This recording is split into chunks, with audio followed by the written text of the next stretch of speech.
Pregame.com.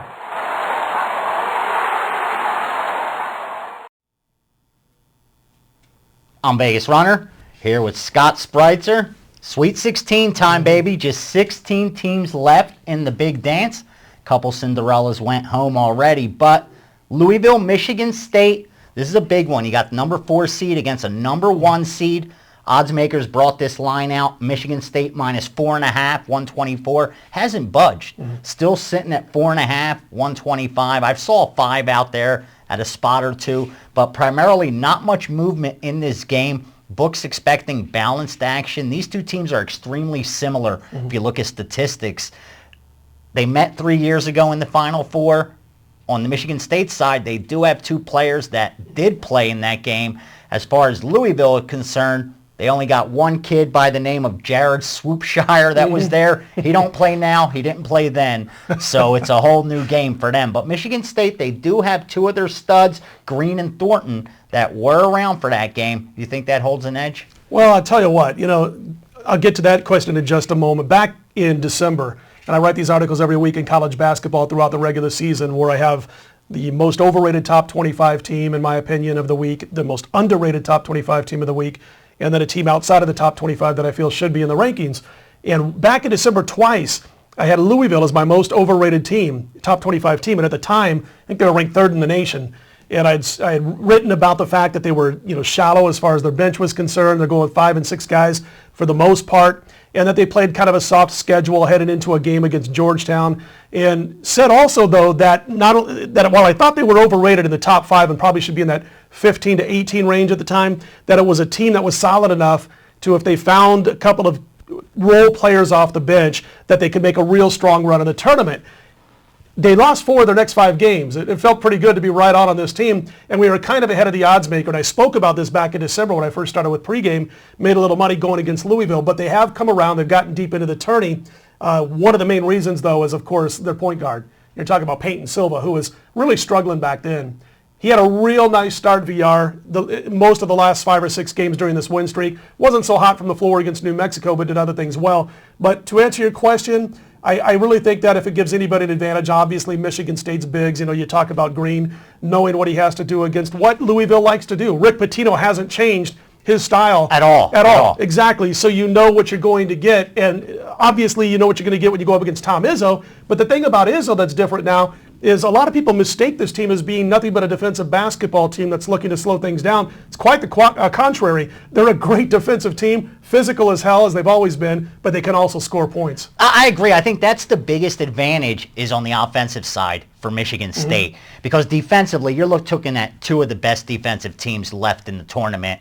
Sure. Besides Ohio State. I mean, you got, according to Ken Pomeroy, number 3 in Michigan State, defensive efficiency, number 2 in Louisville. Sure. So defensively, these are 2 of the best teams. But it's on the offensive end, I think, that Michigan State has a big advantage. Now, you brought up a good point. Louisville does not go deep. They go 6 deep. Right. So if this team gets into foul trouble, it's not good news for them. But I think having that couple days off is not a bad thing when you're not deep. Sure. I think it's going to carry over more if they get past and then play an Elite 8 game next. I don't think fatigue will be a problem. But I got to step out and say I think the Louisville run ends right here. Louisville 6-0 against the spread coming into this game. They won the Big East. That reminds me of UConn last year. I'm hearing a lot of that. They covered their first 2 games of this tournament. But I just think Michigan State has way too much for this team. They're just too deep. I think they'll be able to control the pace of the game. They're very similar when you look at the tempo. I mean, Louisville's a little faster, but I think Michigan State has what it takes to dictate tempo and slow it down when they want to, and I think that's going to be the biggest advantage. Also, where Michigan State, I think, is going to run into problems is when they face a big team, a team that's going to be able to dominate them on the boards, on the glass. Louisville's not going to be that team. So I got to lay the points here with Michigan State. But what I will add is this. If you like Louisville, bet them on the money line. This is the round where if you like a dog, you might as well throw a little something on the money line. Sure. Because if dogs usually, if they're going to cover this number, they usually win in this round. Now, in this one, you're talking about 4-point spread, so it's not asking too much. But I looked back over the last couple years, And bottom line is, if you would have backed those dogs that you like that came out and covered on the money line, you'd have came out so much further ahead. So I don't think you should be afraid to bet money lines in this Sweet 16 round. I agree exactly with what you're saying about the game and about betting on the money line. But if you're Louisville, what I would do if I'm Rick Pitino, obviously I'm not, never coached a major college game in my life, but I would have Peyton Silva, although I feel like it every time I got a bet. Yeah, I'm yelling at the coaches. But sure. Anyway, if you look at the 6-game win streak and what they've done with Silva, the first 5 games of the 6-game win streak, he started shooting the ball more, and I think that's what they got to do. He averaged about 12 shots per game in the first 5 games of the 6-game win streak, and he made 49% of his shots, which was a nice uptick for him. But he also, it's about 14.4 points per game is what he did over those 5 games.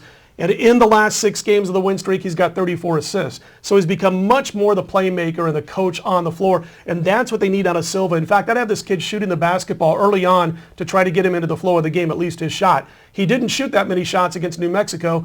New Mexico almost came back and won the game. Of course, Silva said afterwards, we're attacking New Mexico's bigs is what we were doing early on, and they did a good job. They jumped out to a nice lead and then almost got caught. But you're exactly on the head, man. I tell you, when you said about Michigan State being able to go after this Louisville team inside when State has the ball, and I think that's the biggest difference. You've got experienced and 3 bigs who can go after Louisville, and you've got these inexperienced Louisville bigs, so to speak, that are going to have to defend these 3. And again, another thing you said is if any one of those couple of big players that, for Louisville, the taller players who can play defense, gets into early foul trouble, it might be night over, turn out the lights, and let's go home right now, because Michigan State will keep pounding it right at them. And without any kind of quality depth as far as size is concerned, Louisville could be in a world of hurt here. So we agree. I mean, we're both going to lay the points where we have with Michigan State.